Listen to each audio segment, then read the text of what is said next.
Right, thanks, Alton, for that one. So what I'm going to try and do now is actually we've heard what the surveys say. We've actually seen how some of the CBD is working.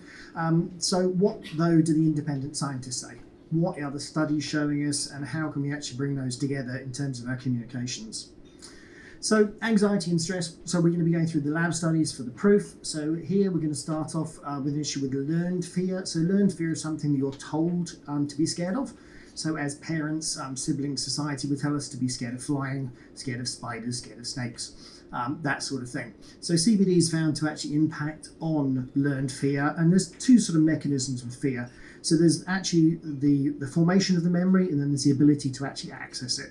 So CBD actually depresses both of those mechanisms, leading to less fear from a learned behaviour. We've also then got conditioned fear. So conditioned fear is associated with a different stimulus. So a brilliant example here would be speaking in front of you lovely people shouldn't cause me any fear. If someone jumps up and stabs me with a butter knife, then I'm probably going to be worried about social speaking from then on. So we also find that CBD can actually have an impact on conditioned fear as well. So Sid's actually taken us through a lot of these things, so we won't dwell too much on it. But again, we are mediating sort of mechanisms and hormone receptors. So CBD interacts with the 5-HT1A receptor, which is a subset of the serotonin. So again, that helps us stabilize mood, feel more relaxed. So that's a major impact for it. Very importantly, it doesn't actually impact on the benzodiazepam receptors. So here we got diazepam, lorazepam, so the anti-anxiety meds that actually depress us and sedate us through the GABA mechanism. So it's not actually a fully sedating process. It's working with our bodies to make us feel more relaxed. And preclinicals are showing the antidepressant and the anxiety methods are working through similar methods. So here we're talking about social anxiety disorder. Social anxiety disorder is a crippling disorder that actually makes people fear social scenarios, social environments. Many people today have been out for the first time, but it cripples people for work, for study, for even just going to the shops. So here we've actually got a double-blind placebo control study. So we had simulated speaking. So people were given 8 minutes to actually prepare for a 4-minute presentation to talk to camera. We actually found they performed better and they felt less stressed. And the last point here, in anticipatory speech, people actually had lower concern of making mistakes. So they were not anticipating that they were going to be making mistakes. So a very, very interesting study.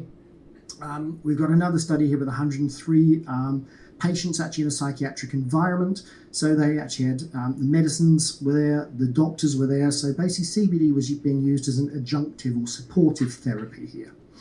And we actually found that after a month, 48 of the patients, so 66, 67% actually found sleep was improved. Now, it's not surprising there are fluctuations over time. If it's an adjunctive therapy, obviously the main therapy takes course on it. So fluctuations are fairly normal, but it's a really good environment and information.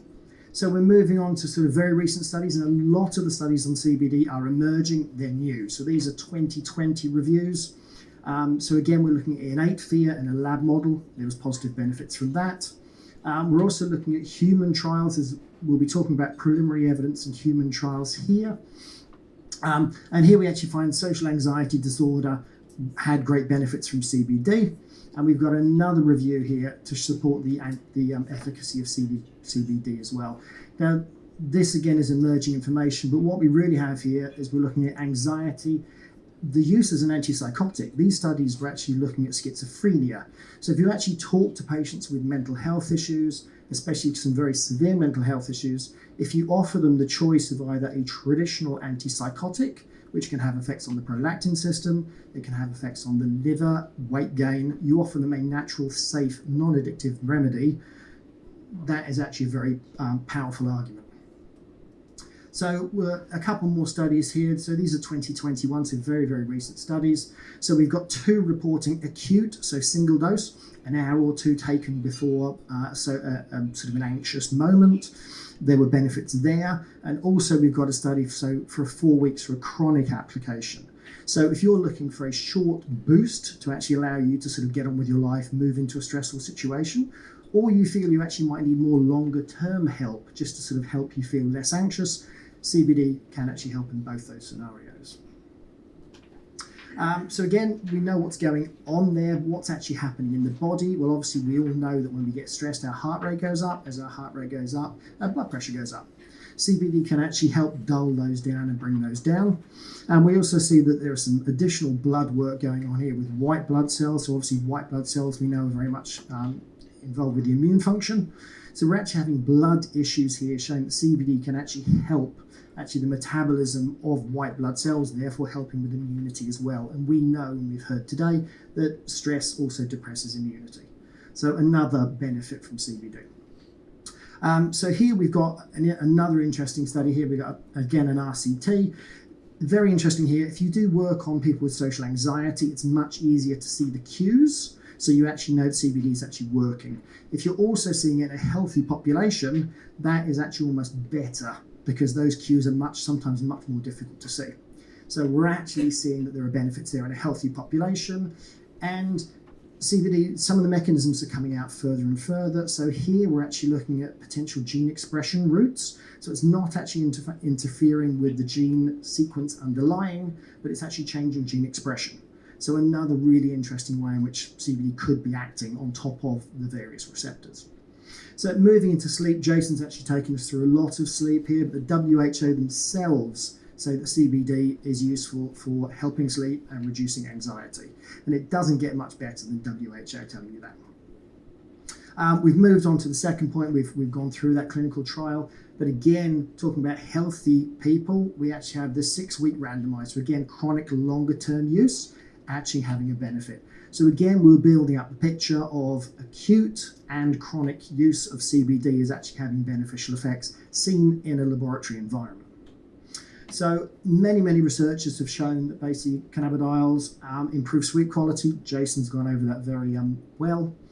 One sort of mechanism we see on here is we know anxiety stops sleep. We've heard about that. CBD can actually block the impact of anxiety has on our sleep. So again, it's building up more information as to how the mechanism might work. And REM sleep is very important in learning, but formation of memories, but also recall of memories. So sleep actually helps in multiple ways, as Jason's gone through very effectively. So again, we're actually finding a mild sedation, not a heavy sedation. A lot of people use CBD during the day, so it's not so sedating you can't get on with your daily work, but actually it helps you with sleep, just giving you that mild sedation, helping you drop off. As we've heard from pain here, so we know CBD is anti-inflammatory effects, but it also has other effects that are not anti-inflammatory, which also help us with fibromyalgia, osteoarthritis, and these other chronic conditions. And in experimental pain, they concluded that CBD oil was effective. So again, we've got more journal research, more independent work, and anything published in a journal, of course, is peer-reviewed. People in the field also look at that information and judge it. So anything that's actually published, the internet is not judged, the internet is not reviewed, the internet is not edited. These journals are. So when we come into pain, back pain was a really good example. And again, through home working, I think a lot of us have found acute back pain, chronic back pain. So it's a lot of interest in back pain here. And even NICE have actually said, look, there's a lot of really good information here. There's a lot of great information on safety, so we think we need even more trials. You can never have too many trials. So NICE saying, yes, it is supported and we need more work is again a very positive move to take us forward. And observational research is showing us that basically helps us in back pain, but also fear of pain. And anyone that's had chronic pain or acute back pain, you know you don't want to move, because you're going to get that pain, and it makes holding yourself in a strange way. You end up with referred pain and other sorts of issues. So again, we've got the journal Pain. I wonder what that's about. They found that CBD actually reduced inflammation and had positive impacts on pain. And we've got a systematic review here. Now, the problem with systematic reviews, or the benefit of systematic reviews, if you look at vast amounts of reviews, the methodologies are different. So yes, there is a benefit, but it's sometimes very difficult to actually drill and say it's that one benefit. Opioid addiction, again, we know, and Sultan's told us about this one, opioid addiction for chronic pain is not a good thing. Or opioid addiction in total is not a good thing. But here, you're actually taking people who've got CBD who are enabling themselves to reduce their opioids. So if you've got the choice of actually being on a highly addictive substance or a natural substance which has no addiction, which one are you going to choose? So really, really interesting, beneficial work. In terms of the rugby community, so competitive sport, again, we're finding that in this study, 26, more than a quarter, had used CBD or are still using it, and they're looking at it for a variety of reasons, both pain reduction, helping them sleep, and overall actually feeling better. The last slide I'll actually pick on here is pain is incredibly complex. If pain wasn't complex, there would be no pain in the world. So what we're actually finding here is that numerous models are coming out of here, and Sultan's actually gone through a lot of these. So not only are we looking at the CB2 targets, we're also looking at the 5-HT1A, again the serotonin receptor, and the last two, the TRPs and the glycine receptors, are all about pain signaling. So actually CBD has the impact of impacting on pain signaling as well as pain receptors as well.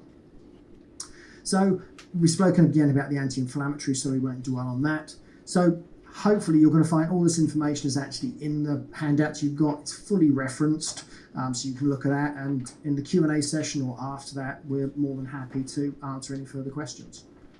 So after that, I would just like to hand on to Chelly.